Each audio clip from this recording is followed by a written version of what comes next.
আসসালামু আলাইকুম। পঞ্চম শ্রেণীর প্রিয় শিক্ষার্থীরা, কোর্স টিকার নতুন একটি ক্লাসে তোমাদের স্বাগতম। আগামী 15ই এপ্রিল তোমাদের বৃত্তি পরীক্ষা অনুষ্ঠিত হতে যাচ্ছে। যে বৃত্তি পরীক্ষাটি 2025 সালে অনুষ্ঠিত হওয়ার কথা ছিল, সেটি 2026 অনুষ্ঠিত হতে যাচ্ছে। এবং বাংলা বিষয়ে যে পরীক্ষাটি অনুষ্ঠিত হবে, সেই পরীক্ষার মধ্য দিয়েই মূলত তোমাদের পরীক্ষাটি শুরু হবে। কোর্স টিকার আজকের এই ক্লাসে আমি তোমাদের সাথে আলোচনা করব তোমাদের বাংলা বিষয়ের যেই প্রশ্নপত্র, সেই প্রশ্নপত্রটি কেমন হবে। বিভিন্ন স্কুলে ইতোমধ্যে পরীক্ষার মডেল টেস্ট নেওয়া হচ্ছে, প্রস্তুতিমূলক পরীক্ষা নেওয়া হচ্ছে। তো এই বিষয়টি দেখলে বা এই প্রশ্নপত্রগুলো দেখলে তোমরা ধারণা পাবে যে তোমাদের পরীক্ষা ঠিক কেমন হবে, প্রশ্নপত্রের ধরন ঠিক কেমন হবে। দেখো, 15/4/2026 বুধবার তোমাদের বাংলা বিষয়ের পরীক্ষা অনুষ্ঠিত হবে এবং এই সাবজেক্ট কোড হচ্ছে এবং এই পরীক্ষার বিষয় কোড হচ্ছে 1। তো এবার আমরা পূর্ণাঙ্গ 100 মার্কের একটি প্রশ্নপত্র দেখব, যেই প্রশ্নপত্রের মধ্য দিয়ে ইতিমধ্যে একটি স্কুলে পরীক্ষা নেওয়া হয়ে গিয়েছে। তোমরা বাসায় বসে ঠিক এরকম বিভিন্ন প্রশ্নের মাধ্যমে পরীক্ষা দেবে এবং নিজেদেরকে যাচাই করবে যে তোমরা আসলে বৃত্তি পরীক্ষার জন্য প্রস্তুত কিনা। তাহলে চলো আমরা এই প্রশ্নপত্রটি দেখে নিচ্ছি। এখানে তোমরা একটি প্রশ্নপত্র দেখতে পাচ্ছ, এটি হচ্ছে বাংলা বিষয়ের একটি প্রশ্নপত্র তোমাদের প্রাথমিক বৃত্তি পরীক্ষা।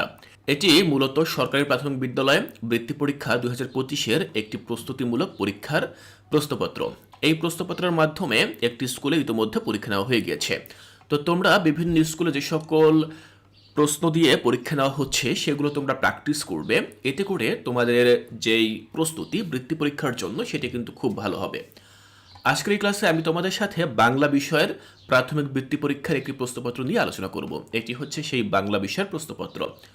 বাংলা বিষয়ে তোমাদের মোট 100 মার্কের পরীক্ষা হবে। দেখো, পূর্ণমান হচ্ছে 100 এবং এজন্য তোমাদেরকে 2 ঘন্টা 30 মিনিট সময় দেওয়া হবে। তো বাংলা বিষয় থেকে কি কি প্রশ্ন আসবে, কোন কোন ধরনের প্রশ্ন আসবে, সেগুলো তোমরা এই প্রশ্নপত্র থেকে দেখে নিতে পারো এবং এই প্রশ্নপত্র থেকে প্রশ্নগুলো খাতায় নোট করে তোমরা এই অনুযায়ী কিন্তু প্র্যাকটিস করতে পারো। দেখো, এখানে যেই প্রশ্নগুলো এসেছে, প্রথমে 1 নম্বরে বলা হয়েছে কবি ও কবিতার নাম সহ স্বদেশ কবিতার প্রথম 8 লাইন খাতায় লিখো। তো তোমরা 8 লাইন খাতায় লিখবে। তোমাদের মূল বইয়ে যেই কবিতাগুলো রয়েছে সবগুলো কবিতাই তোমরা মুখস্থ করবে এবং সেখান থেকে যেই কবিতাটি আসবে তুমি সেখান থেকে কি করবে, 8 লাইন লিখে দিবে। তো এখানে মূলত আমাদেরকে 10 মার্ক দেওয়া হবে। 2 নম্বর যে প্রশ্নটি, সেটি হচ্ছে শব্দের অর্থ লিখন। তো এখানে বেশ কয়েকটি শব্দ দেওয়া থাকবে। এই শব্দগুলোর মধ্য থেকে তুমি যে কোনো 5টি শব্দের অর্থ লিখবে, এখানে পাবে 5 মার্ক। এরপর দেখো, 3 নম্বর বলা হয়েছে নিচের শব্দগুলো ব্যবহার করে বাক্য গঠন করতে। তো এখানে তোমাকে কিছু শব্দ দেওয়া হবে, এই শব্দগুলো দিয়ে তুমি নতুন বাক্য তৈরি করবে, এখানেও তুমি 5 মার্ক পাবে। এরপর 4 নম্বরের যেই প্রশ্নটি, সেখানে মূলত শূন্যস্থান রয়েছে। তো এখানে দেখতে পাচ্ছ আমরা একটি টেক্সট দেখতে পাচ্ছি, আমরা ক খ গ ঘ এরকম 5টি বাক্য দেখতে পাচ্ছি, বাক্যের মাঝে আবার গ্যাপ দেওয়া আছে। এই যে শূন্যস্থানগুলো, এগুলো আমরা পূরণ করব। উপরে ছকে যে শব্দগুলো রয়েছে সেই শব্দগুলো বেছে এনে, তো এগুলো আমরা করলে এখান থেকে 5 মার্ক পাবো। এরপর দেখো, 5 নম্বরের যে প্রশ্নটি, সেটি হচ্ছে এমসিকিউ। তো এমসিকিউ বা বহু নির্বাচনী প্রশ্ন, সেখানে আমাদেরকে দেখো 1 থেকে 6 পর্যন্ত 6টি এমসিকিউ দেওয়া হয়েছে। এখানে 7টি এমসিকিউ বা 8টি এমসিকিউ থাকতে পারে, তোমাকে তার মধ্য থেকে যে কোনো 5টি এমসিকিউর উত্তর লিখতে হবে। তো এখানে যে প্রশ্নগুলো দেওয়া থাকবে, প্রতিটি প্রশ্নের বিপরীতে ক খ গ ঘ 4টি করে অপশন দেওয়া থাকবে। তো তুমি কি করবে, সেই অপশনগুলোর মধ্য থেকে সঠিক অপশনটি বেছে নেবে। তো এভাবে যদি তুমি করতে পারো তাহলে 5টি এমসিকিউর জন্য তুমি 5 মার্ক পাবে, এই যে হচ্ছে 5 মার্ক। তো তুমি কিন্তু ডান পাশে যে মান বন্টন, এগুলো অবশ্যই খেয়াল রাখবে যে কোন প্রশ্নে তুমি কত মার্ক পাচ্ছ এবং এই অনুযায়ী কিন্তু তুমি প্রস্তুতি নিয়ে যাবে। 6 নম্বরের যে প্রশ্নটি, সেখানে বলা হয়েছে নিচের শব্দগুলোর বিপরীত শব্দ লিখো, যে কোনো 5টি। তো এখানে দেখো বলা হয়েছে যে কয়েকটি শব্দ দেওয়া রয়েছে, এই শব্দগুলোর বিপরীত শব্দ তোমাকে লিখতে হবে। বিপরীত শব্দ যদি তুমি না পারো তাহলে তুমি সমর্থক শব্দ লিখবে। দেখো, সমর্থক শব্দের জন্য আবার নিচে বেশ কিছু শব্দ দেওয়া রয়েছে। তো সমর্থক শব্দ হচ্ছে কোনো শব্দের সরাসরি অর্থ প্রকাশ করে সেটি, আর বিপরীত শব্দ তোমরা জানো যে ভিন্ন অর্থ বা উল্টো অর্থ প্রকাশ করে সেটি। তো তুমি যদি বিপরীত শব্দ পারো তাহলে বিপরীত লিখবে, আর যদি সমর্থক পারো তাহলে তুমি সমর্থক লিখবে। তো এই হচ্ছে আমাদের 6 নম্বর প্রশ্ন, এখানে তুমি 5 মার্ক পাবে। 7 নম্বরে তোমাকে দেওয়া হবে সংক্ষিপ্ত প্রশ্ন। তো সংক্ষিপ্ত প্রশ্নে এখানে দেখো 4টি প্রশ্নের উত্তর লিখতে হবে, ক খ গ ঘ ও। এখানে 5টি প্রশ্ন রয়েছে। এই 5টি প্রশ্নের মধ্য থেকে তোমাকে 4টি প্রশ্নের উত্তর লিখতে হবে, প্রতিটি প্রশ্নের জন্য 2 করে। সেক্ষেত্রে 4টির জন্য তুমি 8 নম্বর পাবে। এই প্রশ্নগুলো তুমি একটু ছোট ছোট করে লিখবে। আমি কিন্তু পরবর্তী ক্লাসগুলোতে তোমাদেরকে দেখাবো যে তোমরা প্রতিটি প্রশ্নের উত্তর কিভাবে লিখবে, কিরকম করে লিখবে। তো এর জন্য অবশ্যই তোমরা আমাদের এই চ্যানেলটি সাবস্ক্রাইব করে রাখবে। আমরা পরবর্তী যেই প্রশ্নগুলো সেগুলো আমরা দেখে নেব। দেখো 8 নম্বরে আমরা পাবো বর্ণনামূলক প্রশ্ন। বর্ণনামূলক প্রশ্নে আমাদেরকে এখানে 5টি প্রশ্ন দেওয়া হয়েছে, কিন্তু এখানে বলা হয়েছে যে কোনো 3টি প্রশ্নের উত্তর লিখতে। তো তোমরা ঠিক এভাবে এখান থেকে যে 3টি প্রশ্ন তোমার কাছে সবচেয়ে বেশি সহজ মনে হবে তুমি সেই 3টি প্রশ্নের উত্তর লিখবে। এখানে বর্ণনামূলক প্রশ্ন উত্তর বর্ণনামূলক শব্দের পরিবর্তে বিস্তৃত শব্দটিও লেখা হতে পারে। তো বর্ণনামূলক হোক, বিস্তৃত হোক বা রচনামূলক হোক, যেটাই হোক না কেন প্রশ্ন কিন্তু একই রকম, তোমরা একটু বড় আকারে লিখবে। এখানে প্রতিটি প্রশ্নের জন্য তোমাকে 5 মার্ক দেওয়া হবে, অর্থাৎ তুমি যদি 3টি প্রশ্ন লিখতে পারো তাহলে 3টি প্রশ্নের জন্য তুমি 5 করে মোট 15 নম্বর পাবে। এরপর 9 নম্বর বলা হয়েছে নোলক কবিতাটির মূল ভাব লিখো। তো তোমরা তোমাদের মূল বই থেকে কবি আল মাহমুদের নোলক কবিতাটি পড়েছ, তার মূল ভাব অবশ্যই শিখে যাবে। তো শুধু নোলক কবিতার মূল ভাবই যে পড়বে তা কিন্তু নয়, মূল বইয়ে যতগুলো কবিতা রয়েছে সবগুলো কবিতা মুখস্থ করবে, কবিতার মূল ভাবও মুখস্থ করবে। তো এখানে নোলক কবিতার মূল ভাব লিখতে বলা হয়েছে, তবে 9 নম্বরে কিন্তু এখানে আরও একটি প্রশ্ন আসতে পারে, সেটি হচ্ছে অনুচ্ছেদের মূল ভাব লিখা। অর্থাৎ এখানে তোমাকে একটি অনুচ্ছেদ দেওয়া হবে, ছোট একটি প্যারাগ্রাফের মতো টেক্সট দেওয়া হবে, সেই টেক্সটটি পড়ে তার মূল ভাব তোমাকে লিখতে বলা হবে। সুতরাং উভয়ভাবে তোমাকে প্রস্তুতি নিয়ে যেতে হবে। এরপর 10-এ বলা হয়েছে নিচের অনুচ্ছেদে দাগ দেওয়া শব্দগুলো কোনটি কোন পদ তা লিখো। তো এটি হচ্ছে গ্রামার থেকে এসেছে। এখানে তোমরা দেখতে পাচ্ছ বিভিন্ন শব্দ রয়েছে, শব্দের নিচে আন্ডারলাইন করে দেওয়া বা নিচে দাগ দেওয়া, যেমন ক্ষতিকর। এরপর রয়েছে শকুন, এরপর রয়েছে খেয়ে, এখানে দেখো সে, তারপর এখানে রয়েছে ছাড়া। এই যে শব্দগুলো নিচে দাগ দেওয়া, এই শব্দগুলো আমাদের ব্যাকরণ অনুযায়ী কোন পদ, সেগুলো কি বিশেষ্য, সেগুলো কি বিশেষণ, তারপরে ক্রিয়া, সর্বনাম, অব্যয়। এই যে আমরা বাংলা ব্যাকরণের যেই পদ প্রকরণ শিখেছি, সেই যে পদ প্রকরণ সেগুলোর মধ্য থেকে এগুলো কোন ধরনের শব্দ বা কোন ধরনের পদ সেগুলো আমাদেরকে লিখতে হবে। এরপর 11-তে বলা হয়েছে নিচের অনুচ্ছেদ থেকে নিচের শব্দ একবার ব্যবহার করে প্রশ্ন তৈরি করো। এখানে দেখো তোমরা দেখতে পাচ্ছ কিছু শব্দ দেওয়া রয়েছে, কোশ্চেন ওয়ার্ড যেগুলোকে আমরা বলি, যেমন কে, কি, কোথায়, কিভাবে, কেন। 5টি প্রশ্নবোধক শব্দ দেওয়া রয়েছে। এই শব্দগুলো দিয়ে আমরা এখানে যে বাক্যগুলো রয়েছে বাক্যগুলো পড়ে সে বাক্যগুলোকে আমরা প্রশ্নে রূপান্তর করব। যেমন দেখো এখানে বলা হয়েছে জলপুরি, জলপুরি কাঠুরিয়ার এই সততা দেখে মুগ্ধ হলো। তাহলে আমরা প্রশ্ন করতে পারি যে জলপুরি কাঠুরিয়ার কি দেখে মুগ্ধ হলো, অথবা আমরা এভাবে লিখতে পারি যে কে কাঠুরিয়ার সততা দেখে মুগ্ধ হলো। তো বিভিন্নভাবে কিন্তু প্রশ্ন তৈরি করা যায়। আমরা এভাবে 5টি প্রশ্ন তৈরি করব, এর জন্য আমাদেরকে এখানে 5 মার্ক দেওয়া হবে। 12 নম্বরে বলা হয়েছে নিচের যুক্তবর্ণ ভেঙে লিখো এবং একটি করে শব্দ তৈরি করো। এখানে তোমরা দেখতে পাচ্ছ যুক্তবর্ণ দেওয়া রয়েছে, এখানেও তোমাকে যথারীতি 5টি যুক্তবর্ণ করে দেখাতে হবে। তুমি যুক্তবর্ণগুলো ভাঙবে যে কোন কোন অক্ষরের সমন্বয়ে এই শব্দটি গঠিত হয়েছে। যেমন প্রথম বর্ণটি এখানে বলা হয়েছে শয়ে মফলা, তাহলে এখানে স যোগ ম। তো তুমি স যোগ ম লিখে একটি সমান চিহ্ন দিবে, তারপরে ওই স যোগ ম দিয়ে তুমি কি করবে, একটি নতুন শব্দ তৈরি করবে, যেমন বিস্ময় এরকম। আবার স্মৃতি, তারপরে দেখো শয় তয় রফলা, তাহলে এখানে 3টি বর্ণ মিলেছে, স যোগ ত যোগ রফলা।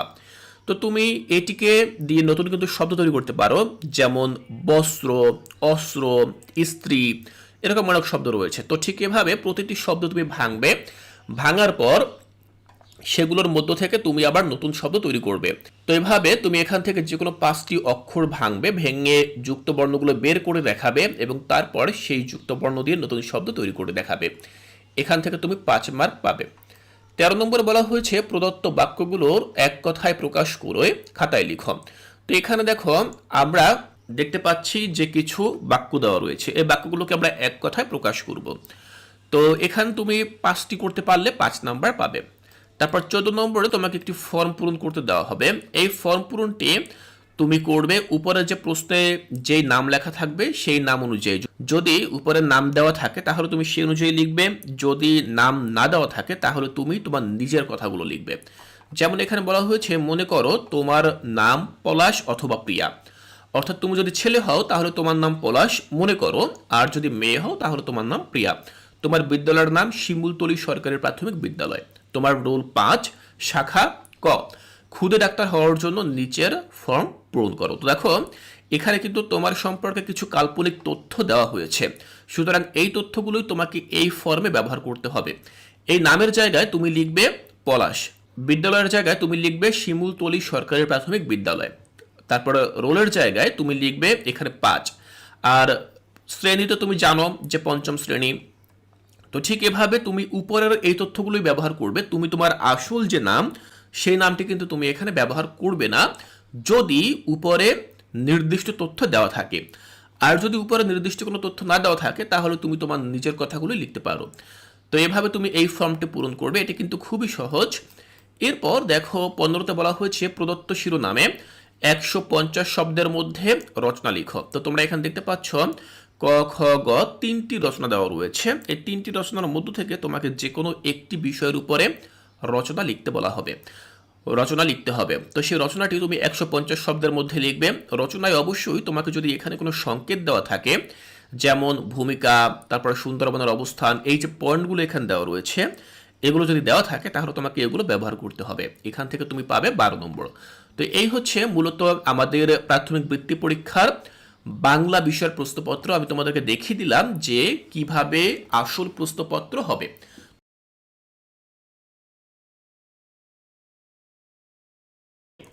এখানে তোমরা যে প্রশ্নপত্রটি দেখতে পাচ্ছ এটি একটি রিয়েল কোশ্চেন পেপার, যেই প্রশ্নপত্রের মাধ্যমে ইতিমধ্যে একটি স্কুলে প্রস্তুতিমূলক পরীক্ষা নেওয়া হয়েছে।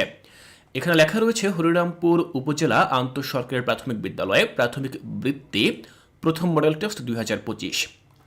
এখানে এই যে প্রশ্নপত্রটি, এই প্রশ্নপত্রটি দেখলে তোমরা ধারণা পাবে যে তোমাদের এবার যে বৃত্তি পরীক্ষাটি হবে সেই বৃত্তি পরীক্ষার মানবন্টন কেমন হবে এবং সেখানে ঠিক কী কী ধরনের প্রশ্ন থাকবে। সম্পূর্ণ এই প্রশ্নটি আমি তোমাদেরকে খুব সহজভাবে বুঝিয়ে দেওয়ার চেষ্টা করব। শিক্ষার্থীরা, বাংলা বিষয়ে তোমাদের পূর্ণাঙ্গ 100 মার্কের পরীক্ষা হবে। এখানে দেখতে পাচ্ছ পূর্ণমান 100 লেখা রয়েছে এবং এর জন্য তোমাদের সময় দেওয়া থাকবে 2 ঘন্টা 30 মিনিট। তো এই 100 মার্কের যেই প্রশ্ন করা হবে সেখানে কি কি ধরনের প্রশ্ন থাকবে তার নমুনা তোমরা এখান থেকে দেখে নাও। প্রথম যে প্রশ্ন, সেখানে বলা হয়েছে কবিতা ও কবির নাম সহ সংকল্প কবিতার প্রথম 8 লাইন মুখস্থ লিখো। তো 1 নম্বরে তোমাদেরকে তোমাদের মূল বই থেকে যে কোনো একটি কবিতা লিখতে বলা হবে। কবিতার প্রথম 8 লাইন তোমরা লিখবে। অবশ্যই কবিতার নাম এবং কবিতাটি যিনি রচনা করেছেন বা যেই কবি লিখেছেন তার নাম সহ তোমাদেরকে লিখতে হবে। যেমন এখানে সংকল্প কবিতার কথা বলা হয়েছে, তো তোমরা জানো সংকল্প কবিতাটি লিখেছেন কাজী নজরুল ইসলাম। তো তোমাদেরকে ঠিক এভাবে কবির নাম উল্লেখ করে প্রথম 8 লাইন লিখতে হবে, এর জন্য তোমাদেরকে 10 মার্ক দেওয়া হবে। পরবর্তী প্রশ্ন 2-এ বলা হয়েছে শব্দগুলোর অর্থ লিখো, যে কোনো 5টি। এখানে তোমাদেরকে বেশ কয়েকটি শব্দ দেওয়া হবে, তার মধ্য থেকে যে কোনো 5টি শব্দের অর্থ তোমাদেরকে লিখতে হবে। প্রতিটি শব্দের জন্য তোমাদেরকে 1 মার্ক করে 5টির জন্য সর্বমোট 5 নম্বর দেওয়া হবে। আর 3 নম্বর যে কাজটি, সেখানে বলা হবে শব্দগুলো দিয়ে বাক্য গঠন করো। তো এটিও সহজ একটি কাজ। তোমাকে এখানে বেশ কয়েকটি শব্দ দেওয়া হবে, সেই শব্দগুলো দিয়ে তোমাদেরকে বাক্য রচনা করতে হবে। প্রতিটির জন্য 1 মার্ক করে, যেহেতু তুমি 5টি লিখবে 5টির জন্য 5 নম্বর পাবে। এরপর দেখো 4-এ বলা হয়েছে উপযুক্ত শব্দ বাছাই করে শূন্যস্থান পূরণ করো। তো 4 নম্বরে তোমাদেরকে শূন্যস্থান দেওয়া হবে। এখানে 5টি শূন্যস্থান রয়েছে, প্রতিটি শূন্যস্থান তোমাদেরকে পূরণ করতে হবে। তো শূন্যস্থানগুলো পূরণ করার ক্ষেত্রে তোমাদেরকে উপরে এরকম ছক দেওয়া হবে, সেই ছকে তোমাদেরকে শব্দগুলো দিয়ে দেওয়া হবে। তোমাদেরকে এখান থেকে শব্দ বেছে এনে এই শূন্যস্থানগুলো পূরণ করতে হবে। তো প্রতিটি শূন্যস্থানের জন্য তোমাদেরকে 1 করে, সেক্ষেত্রে 5টির জন্য তোমাদেরকে মোট 5 নম্বর দেওয়া হবে। তো আমরা এখান থেকে 4 নম্বর পর্যন্ত প্রশ্ন দেখলাম। এরপর 5-এ বলা হয়েছে সঠিক উত্তরটি লিখো। তো সঠিক উত্তরটি লিখো বলতে এখানে তোমাকে এমসিকিউ দেওয়া হবে, 5টি এমসিকিউ দেওয়া হবে। 5টি এমসিকিউর জন্য তোমাকে 5 নম্বর দেওয়া হবে। তো এমসিকিউ কেমন হয় তোমরা জানো, এখানে 5টি প্রশ্ন থাকবে, সে প্রশ্নগুলোর 4টি করে অপশন দেওয়া থাকবে যে কোনটি সঠিক। তো তুমি সেই অনুযায়ী খাতায় সঠিক উত্তর লিখবে। তো এমসিকিউ এভাবেই হবে। এরপর পরবর্তী পৃষ্ঠায় যদি যাই, সেখানে আমরা কিন্তু আরও প্রশ্নগুলো দেখতে পাবো যে আর কি কি প্রশ্ন রয়েছে। দেখো, এই হচ্ছে আমাদের এমসিকিউ এখানে শেষ। এরপর 6 নম্বরে আমাদেরকে বলা হবে বিপরীত শব্দ লিখো যে কোনো 5টি। তো এখানে দেখো, আমাদেরকে কয়েকটি শব্দ দেওয়া হয়েছে। এই শব্দগুলোর মধ্য থেকে যে কোনো 5টি শব্দ বেছে তার বিপরীত অর্থ প্রকাশ করে এমন শব্দ আমাদেরকে লিখতে হবে। তো এখানে আমাদেরকে 5টির জন্য 5 মার্ক দেওয়া হবে। একটি বিষয় খেয়াল রাখবে, 6 নম্বরে এখানে শুধুমাত্র যে বিপরীত শব্দই আসবে বিষয়টা কিন্তু এমন নয়, এখানে কিন্তু সমর্থক শব্দও আসতে পারে। অর্থাৎ এখানে তোমাদেরকে এমন 5টি শব্দ লিখতে বলা হতে পারে যার মধ্য দিয়ে মূলত একই অর্থ প্রকাশ করে। অর্থাৎ বিপরীত শব্দের পরিবর্তে এখানে সমর্থক শব্দ জানতে চাওয়া হতে পারে। তো সেক্ষেত্রে মানবন্টন একই রকম থাকবে, হয় বিপরীত শব্দ আসবে নয়তো সমর্থক শব্দ আসবে। তোমরা এখান থেকে 5 মার্ক পাবে। 7 নম্বরে তোমাদেরকে এখানে প্রশ্নের উত্তর দিতে হবে, অর্থাৎ সংক্ষিপ্ত প্রশ্ন। তোমরা এখানে দেখতে পাচ্ছ যে প্রশ্ন রয়েছে কয়টি, 1 2 3 4 5 6, 6টি প্রশ্ন রয়েছে। 6টি প্রশ্নের মধ্য থেকে তোমাদেরকে কি করতে হবে, 4টি প্রশ্নের উত্তর লিখতে হবে। প্রতিটির জন্য 2 মার্ক, 4টির জন্য 8 মার্ক তোমাদেরকে দেওয়া হবে। তো কি কি ধরনের সংক্ষিপ্ত প্রশ্ন তোমাদের পরীক্ষায় আসতে পারে তার নমুনা এখান থেকে দেখে নিতে পারো। যেমন এই প্রশ্নপত্রে জানতে চাওয়া হয়েছে বাংলাদেশে বাঙালি ছাড়া আর কারা বাস করে। খ, চন্দ্রলোকের অচিনপুরে কারা যেতে চায়। গ, মৃৎশিল্প কাকে বলে। ঘ, ঘাসফুল কবিতাটি কে লিখেছেন। উ, টেরাকোটা কি। চ, কাদের আমরা শহীদ বলি। তো এই যে প্রশ্নগুলো দেখতে পাচ্ছ, ঠিক এরকম তোমাদেরকে প্রশ্ন দেওয়া হবে যেগুলোর উত্তর তোমরা সংক্ষেপে লিখবে। তো তোমরা এই প্রশ্নগুলোর উত্তর মূলত 2 লাইন বা 1 লাইনের মধ্যে লিখে দিবে, এতে করেই কিন্তু তোমরা 2 মার্ক পেয়ে যাবে। তো সংক্ষিপ্ত উত্তরের জন্য আমাদেরকে মোট 8 নম্বর দেওয়া হবে। আমরা যদি পরবর্তী প্রশ্নে যাই, সেখানে দেখো 8 নম্বরে আমাদেরকে বলা হবে বিস্তৃত উত্তর লিখো যে কোনো 3টি। তো এই অংশে তোমাদেরকে 5টি প্রশ্ন দেওয়া হবে, সেই প্রশ্নের উত্তর তোমাদেরকে বিস্তৃত আকারে লিখতে হবে। বিস্তৃত বলতে এখানে রচনামূলক বা বর্ণনামূলক অংশ বোঝানো হয়েছে। তো তোমরা এই প্রশ্নের উত্তরগুলো একটু বড় আকারে লিখবে। প্রতিটি প্রশ্নের জন্য 5 নম্বর করে, 3টি প্রশ্নের জন্য তোমাদেরকে 15 নম্বর দেওয়া হবে। তো এখানে দেখতে পাচ্ছ যে কি কি প্রশ্ন রয়েছে, আমি একটু তোমাদেরকে পড়ে শোনাচ্ছি। কয়ে জানতে চাওয়া হয়েছে বাংলাদেশের প্রধান 4টি ধর্মের উৎসবগুলোর নাম কি কি। খ, কবি বদ্ধ ঘরে থাকতে চান না কেন। গ, অহংকার পতনের মূল, হাতি আর শিয়ালের গল্পের আলোকে ব্যাখ্যা করো। ঘয়ে জানতে চাওয়া হয়েছে মাটির শিল্প কেন আমাদের ঐতিহ্য ও গৌরবের বিষয়। ও, দেশকে মায়ের সাথে তুলনা করা হয়েছে কেন। তো আমরা এখান থেকে প্রশ্নগুলো দেখে নিলাম, ক খ গ ঘ উ। তো এই যে প্রশ্নগুলো রয়েছে ঠিক এরকম প্রশ্ন তোমরা উত্তর করবে। এই প্রশ্নের উত্তরগুলো তোমাদেরকে একটু বড় আকারে লিখতে হবে। তোমরা চেষ্টা করবে 5-6 লাইনের মধ্যে উত্তরগুলো লেখার জন্য। প্রতিটির জন্য সেক্ষেত্রে তোমরা 5 নম্বর করে পাবে। যেহেতু 3টি প্রশ্নের উত্তর লিখবে, তোমরা এখান থেকে 15 নম্বর পাবে। এরপর পরবর্তী যে প্রশ্ন 9 নম্বরে, দেখো জানতে চাওয়া হয়েছে শিক্ষা গুরুর মর্যাদা কবিতাটির মূল ভাব লিখো। 9 নম্বরে তোমাদেরকে কবিতার মূল ভাব লিখতে বলা হবে, সেক্ষেত্রে তোমাদেরকে 5 নম্বর দেওয়া হবে। তো তুমি তোমার মূল বইয়ে যতগুলো কবিতা রয়েছে সেই কবিতাগুলো তো মুখস্থ করবেই, কারণ 1 নম্বরে তো কবিতা লিখতে বলা হবে, আর দ্বিতীয়ত তোমাদেরকে কবিতার মূল ভাবও লিখতে বলা হবে। সুতরাং যে কোনো কবিতার মূল ভাব যদি তোমার কাছে জানতে চাওয়া হয় বা পরীক্ষায় আসে, সেটি যেন তুমি খুব ভালোভাবে লিখতে পারো, এই জন্য মূল বইয়ে যতগুলো কবিতা রয়েছে সবগুলোর মূল ভাব তুমি পড়ে যাবে। শিক্ষার্থীরা একটি বিষয় খেয়াল করবে, 9 নম্বরে শুধুমাত্র যে কবিতার মূল ভাব আসবে তাই কিন্তু নয়, এখানে কিন্তু একটি অনুচ্ছেদ দেওয়া হতে পারে, বলা হতে পারে সেই অনুচ্ছেদটি পড়ে তার মূল ভাব লিখো। সুতরাং যেটি আসুক না কেন তুমি সেটার মূল ভাব লিখে দিবে। 10-এ যেই প্রস্তুতি করা হয়েছে সেটি হচ্ছে 10 নম্বরে বলা হয়েছে কোনটি কোন পদ সেটি লিখো। দেখো এখানে কয়েকটি শব্দ রয়েছে, এই শব্দগুলো বাংলা ব্যাকরণ অনুযায়ী কোন পদ, সেটি কি বিশেষ্য, সেটি কি বিশেষণ, সর্বনাম, অব্যয় নাকি ক্রিয়া। তো এই যে আমরা বিভিন্ন প্রকার পদ প্রকরণ জেনেছি, সেই পদ প্রকরণের মধ্য থেকে এগুলো কোন ধরনের পদ সেটি তোমাদেরকে যে কোনো 5টি চিহ্নিত করতে হবে। এর জন্য তোমাকে 5 মার্ক দেওয়া হবে। তো এখানে দেখো তোমাদেরকে এখানে শুধুমাত্র যে পদ নির্ণয় করা সেটি যে তোমাদেরকে লিখতে হবে বিষয়টা কিন্তু এমন নয়, এখানে কিন্তু আরও অনেক ধরনের প্রশ্ন আসতে পারে। এখানে কিন্তু আরও বিভিন্ন ধরনের প্রশ্ন আসতে পারে। যেমন তোমাদেরকে এখানে ভাষারীতির পরিবর্তন করতে বলা হতে পারে। ভাষারীতির পরিবর্তন যেমন সাধু ভাষায় শব্দ দেওয়া থাকতে পারে, সেটিকে বলা হতে পারে যে চলিত ভাষায় লিখো। যেমন বলা হতে পারে করিব, করিব শব্দের চলিত রূপ লিখো, চলিত রূপ লিখো। তো সেক্ষেত্রে করিবর চলিত রূপ হচ্ছে করব। আবার আসিতেছে, আসিতেছের চলিত রূপ হচ্ছে আসছে। তো এরকম তোমাদেরকে ক্রিয়াপদের চলিত রূপ দেওয়া হতে পারে। আবার ক্রিয়ার কাল সেটি তোমাদেরকে এখানে চিহ্নিত করতে বলা হতে পারে। যেমন অতীতকাল, বর্তমানকাল, ভবিষ্যৎকাল, এগুলো কিন্তু তোমাদেরকে চিহ্নিত করতে বলা হতে পারে। মোট 3 ধরনের প্রশ্ন, যেগুলো হচ্ছে ভাষারীতির পরিবর্তন, পদ নির্ণয় আর হচ্ছে ক্রিয়ার কাল। তো এই 3টির মধ্যে যে কোনো একটি ধরনের প্রশ্ন তোমাদেরকে 10 নম্বর দেওয়া হবে। এখানে তোমাদেরকে 5 মার্ক দেওয়া হবে। 11 নম্বরে তোমাদেরকে বলা হবে যথাস্থানে বিরাম চিহ্ন বসিয়ে অনুচ্ছেদ লিখো, অনুচ্ছেদটি লিখো। তো এখানে তোমরা দেখতে পাচ্ছ একটি টেক্সট দেওয়া রয়েছে। এই টেক্সটের বিভিন্ন জায়গায় তোমাকে কি করতে হবে, বিরাম চিহ্ন, দাড়ি, কমা, প্রশ্নবোধক চিহ্ন, আশ্চর্য চিহ্ন, তো এই চিহ্নগুলো বসিয়ে তোমাকে অনুচ্ছেদটি পুনরায় লিখতে বলা হবে।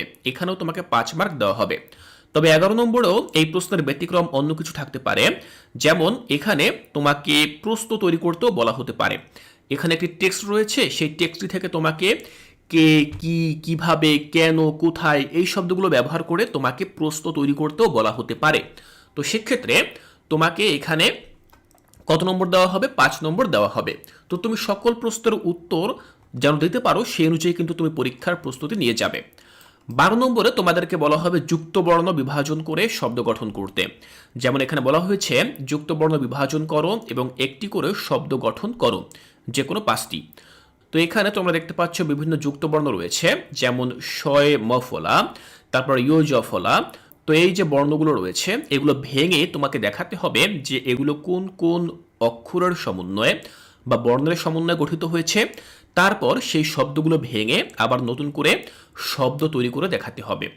তো এখান থেকে যে কোনো 5টি যুক্ত বর্ণ বিভাজন করে দেখাবে, এর জন্য 5 মার্ক দেওয়া হবে। 13 নম্বরে যে কাজটি সেটি হচ্ছে এক কথায় প্রকাশ।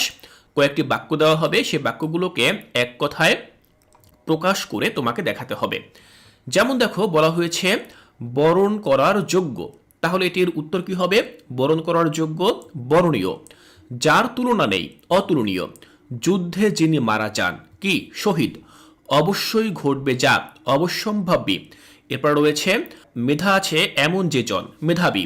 খেতে ভালো লাগে এমন, তাহলে খেতে ভালো লাগে এমন কি সুস্বাদু। আকাশে চড়ে যে খেচর। তো এই যে এক কথায় প্রকাশ, এই জাতীয় প্রশ্নের উত্তর দেবে যে কোনো 5টি, এর জন্য তোমাকে 5 মার্ক দেওয়া হবে। এরপর 14 নম্বরে তোমাকে যে কাজটি করতে বলা হবে সেটি হচ্ছে তোমাকে পত্র লিখন, আবেদনপত্র লিখতে বলা হবে। এখানে বলা হয়েছে প্রাথমিক বৃত্তি পরীক্ষা 2025-এ অংশগ্রহণ করার সুযোগ চেয়ে তোমার প্রধান শিক্ষকের নিকট একখানা আবেদনপত্র লিখো। তো বিভিন্ন বিষয়ে তোমাদেরকে এখানে আবেদনপত্র লিখতে বলা হবে। তো আবেদনপত্র লেখার ক্ষেত্রে আবেদনপত্র লেখার যে নিয়ম রয়েছে সেই নিয়মটি তুমি অবশ্যই মনে রাখবে এবং সেই অনুযায়ী তুমি লিখবে। এখানে তোমাকে 5 মার্ক দেওয়া হবে। শিক্ষার্থীরা একটি বিষয় খেয়াল করবে, 14 নম্বরে কিন্তু শুধুমাত্র আবেদনপত্রই আসবে এমন নয়, এখানে কিন্তু ফর্ম পূরণও আসতে পারে। অর্থাৎ এই আবেদনপত্র লেখার পরিবর্তে তোমাকে বলা হতে পারে যে ফর্ম পূরণ করো। সেক্ষেত্রে এখানে একটি ফর্ম থাকবে এবং সেই ফর্মের কিছু তথ্য দেওয়া থাকবে, সেই তথ্যগুলো তোমাকে পূরণ করতে হবে। তো হয় ফর্ম আসবে, নয়তো এখানে আবেদনপত্র আসবে, যে কোনো একটি। এখানে তোমাকে 5 মার্ক দেওয়া হবে। তো আমরা 14 নম্বর পর্যন্ত প্রশ্ন দেখলাম। এরপর আমরা আরও একটি প্রশ্ন দেখব 15 নম্বরে। দেখো 15 নম্বরে বলা হয়েছে যে কোনো একটি বিষয়ে রচনা লিখো। তো এখানে 3টি বিষয়ের উপরে রচনা দেওয়া হয়েছে। যেমন কয়ে বলা হয়েছে বাংলাদেশের বর্ষাকাল, খ বাংলাদেশের একটি ঐতিহাসিক স্থান, গ বাংলাদেশের প্রধান খাদ্যশস্য। তো এই 3টি বিষয়ের মধ্য থেকে তুমি যে কোনো একটি বিষয়ে বেছে নিতে পারবে। তো তুমি এখান থেকে যে কোনো একটি বিষয়ের উপরে রচনা লিখবে। রচনার জন্য তোমাদেরকে 12 নম্বর দেওয়া হবে। শিক্ষার্থীরা এখানে যে রচনা দেওয়া হয়েছে এই রচনার আবার সূত্র বা সংকেত দেওয়া হতে পারে। যদি রচনার সংকেত বা পয়েন্টগুলোর কথা উল্লেখ থাকে তাহলে সেই পয়েন্টগুলো তুমি উল্লেখ করে তুমি তোমার মতো করে রচনা লিখবে। তো এই হচ্ছে আমাদের যে প্রশ্নপত্রটি আজকে দেখালাম আমি তোমাদের সাথে, সেই প্রশ্নপত্রটি। এখানে 100 মার্কের একটি পূর্ণাঙ্গ প্রশ্নপত্র নিয়ে আমি তোমাদের সাথে আলোচনা করেছি। তোমাদের বৃত্তি পরীক্ষায় ঠিক এভাবেই কিন্তু বাংলা বিষয়ের পরীক্ষা অনুষ্ঠিত হবে। আমি আশা করছি এখান থেকে তোমাদের বুঝতে আর কোনো অসুবিধা নেই। শিক্ষার্থীরা, আমি এর পরবর্তী ক্লাসে তোমাদের বৃত্তি পরীক্ষার বাকি যে সকল সাবজেক্টগুলো রয়েছে সেগুলোর প্রশ্নপত্র নিয়ে আলোচনা করব। তাই কোর্সটিকায় পরবর্তী ক্লাসগুলো দেখার আমন্ত্রণ জানিয়ে আজকের এই ক্লাসটি এখানেই শেষ করছি।